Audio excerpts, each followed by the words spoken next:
should we be taking up a chanting practice during menstruation, or rather should we be continuing with our chanting practice during menstruation?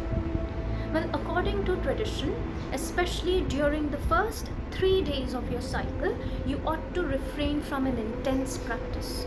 You ought to refrain from selecting mantras that are overtly energizing, overtly aggravating, because these are the mantras that produce a lot of heat in the body and we want to avoid that. When you select mantras that are very intense, very activating in nature, there is a lot of involvement of the pelvic floor muscles, there is a lot of involvement of the lower abdominal region, a lot of involvement of the abdominal group of muscles, and we do not want any overstimulation over there, because overstimulation during these days could aggravate certain issues which are also there.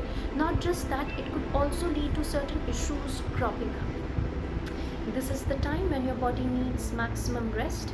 This is the time that you need to take things easy. You do not want to disturb the natural course of nature. So if you were to take up a practice that is intense and very aggravating in nature, this could cause a conflict in the functioning of the Udana Vayu as well as in the functioning of the Apana Vayu. And we want these Vayus to be functioning in a harmonious manner. We do not want to tamper with their functioning by choosing anything that is overtly aggravating. So remember, friends, that during the first 3 days of your menstruation, you ought to exercise some restraint in your chanting practice.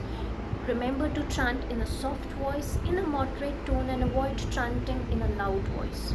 This is the time that you could select mantras that offer a lot of solace to your heart and the mind. You could select mantras that are calming in nature, that are tranquilizing in nature, and if needed, you could also follow up your practice with some cooling pranayams like Shitali, Shitkari, or maybe you could also follow it up with a couple of rounds of Anulom Vilom. So practice with caution during your menstrual cycle.